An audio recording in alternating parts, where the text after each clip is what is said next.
You have everything you were told you needed: the job, the home, the phone that connects you to everyone. And yet, you feel like something's missing, like a fog sits over your life, and no matter what you do, you still feel lost. Kierkegaard saw this coming almost 200 years ago. He called it a sickness of the soul, and what he discovered might explain why everything feels so wrong, even when it looks right. You live in a world of endless choice, infinite scrolling, constant updates, the entire world compressed into the palm of your hand. And yet, you feel empty, disconnected, wandering through life like a stranger in your own story. Kierkegaard saw the early signs of this illness, not of the body, but of the spirit. He called it the sickness unto death, not death of the body, but the slow death of the self. It happens quietly, not with screams but with silence, with routines you stop questioning, with roles you never chose, with smiles you wear like armor. In a world that offers everything, the soul becomes weightless, because it no longer knows what it's grounded in. This is where your feeling of being lost begins, not in what's around you, but in what's missing within you. What if this feeling of being lost isn't a failure, but a message? Kierkegaard didn't see despair as weakness. He saw it as a silent alarm, a spiritual signal that you've drifted too far from who you really are. He spoke of 3 forms of despair. First, the unconscious despair, where you don't even realize you're lost. You smile, you work, you succeed, but deep down, there's a quiet ache you can't explain. Then comes the conscious despair. When you begin to notice the cracks, you feel the pull of something missing, but you don't know how to answer it. So you distract yourself with noise, with goals, with people. And finally, the defiant despair. When you hear the voice within you and you refuse to listen, fuse. You deny your own soul. You build a life around everything except truth. Despair, Kierkegaard said, is not the end. It's the beginning of awakening. It's the voice of your true self, begging to be heard. From the moment you were born, you were told who to be. Be good, be polite, be successful, be normal. So you became what they needed you to be, and slowly, you forgot how to be you. Kierkegaard warned about this. He called it losing yourself in the crowd. It's the illusion that if you fit in, you'll be safe. But the more you shape yourself to please others, the further you drift from your soul. The world teaches you to measure life with numbers, grades, followers, income, status, but none of those things touch who you are. So we become split, a version of us that performs for the world, and a version of us that waits quietly in the dark, hoping to be remembered. This is not just culture, it's conditioning, and it's why you feel so lost, because the map you've been given doesn't lead to your truth, it leads away from it. We've been trained to solve everything with reason, to calculate, to analyze, to outthink our way to clarity. But Kierkegaard says, you cannot reason your way to your soul. You have to leap. This is his most daring idea, that the path to truth requires something irrational. Not foolish, but deeper than logic, a surrender, a trust, a leap of faith. Not faith in religion, but faith in the self you haven't met yet. It's the moment you stop trying to find certainty in facts and begin to find it in being. This idea echoes through ancient teachings. The Tao says, the way that can be named is not the true way. Vedanta says the self is beyond thought, beyond name, beyond form. Kierkegaard joins them with a whisper. To truly live, you must risk becoming who you really are. To become yourself sounds simple, but it is the hardest thing you will ever do. It means removing the layers, the masks, the identities you never chose. It means facing truths you've avoided, feeling wounds you've buried, sitting in silence long enough to hear the whisper beneath the noise. Kierkegaard said the self is not something we are, it's something we must become through suffering, through reflection, through courage. It is a narrow path, not many walk it. because it demands more than action. It demands honesty. But once you take even one step inward, you'll feel something you haven't felt in a long time. Peace.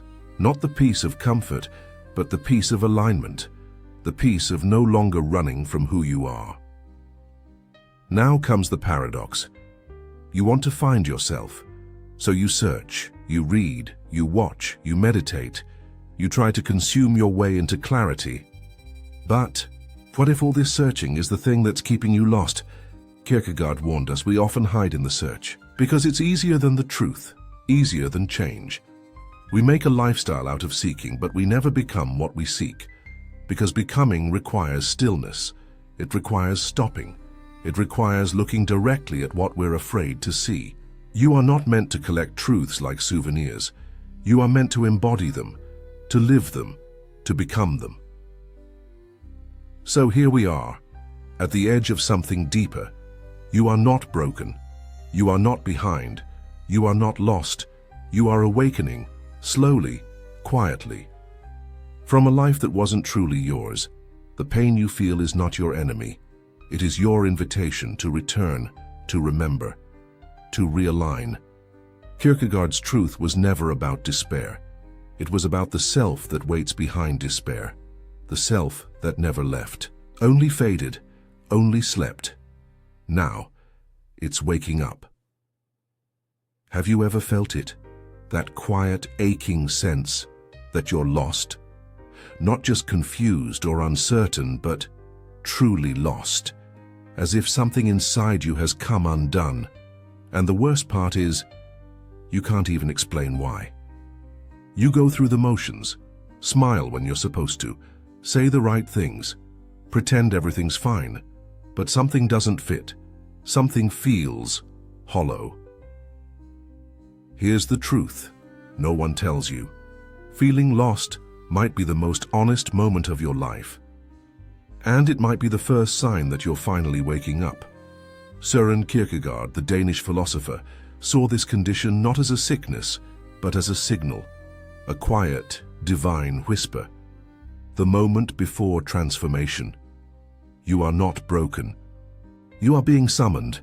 The part of you that has been asleep and is stirring, and what feels like being lost is actually the beginning of finding out who you truly are.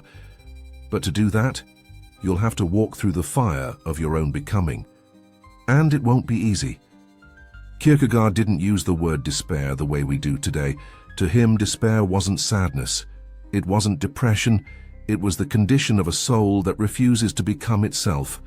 And he believed that most people live in this despair without ever knowing it. They wake up each day playing a role. They chase goals that were never theirs. They smile for approval, nod in agreement, wear the right clothes, believe the right things. But inside, there's no fire, no center, because the self they present to the world isn't real. It's a performance, a mask, a defense, and yet it works. For a while you get rewards, likes, promotions, compliments. But one day, maybe slowly, maybe all at once, you begin to feel the truth. This isn't who I am, and that realization hurts. Because it means you've been living someone else's life. Kierkegaard called this the sickness unto death, the quiet dying of the soul while the body still walks around. He spoke of 3 stages in life: the aesthetic, the ethical, and the religious. The first is pleasure, the second is duty, the third is awakening, and most never reach it. They live and die without ever truly becoming themselves. But you're feeling lost for a reason. It's the soul's rebellion against the life you no longer want. It's the invitation to begin again. Most of us never chose who we became. We were shaped by parents who meant well, by schools that taught us how to conform, not how to think, by religions, media, and the quiet pressure to fit in. We learned which parts of us were acceptable, and we buried the rest. We became what we thought we needed to be loved. But that's not identity, that's survival. Kierkegaard believed that the self isn't a thing we're given. It's something we must create, consciously. He wrote, "The self is a relation that relates itself to itself. In other words, your identity is not a fixed label or title. It's an unfolding process. But we're scared of that, because becoming your true self means letting go of everything false.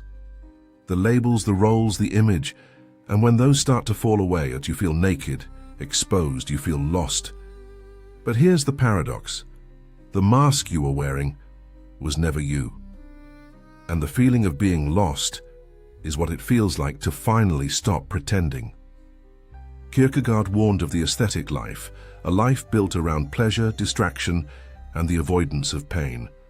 At first glance, it looks beautiful, it's stylish, entertaining, effortless. But underneath, it's empty.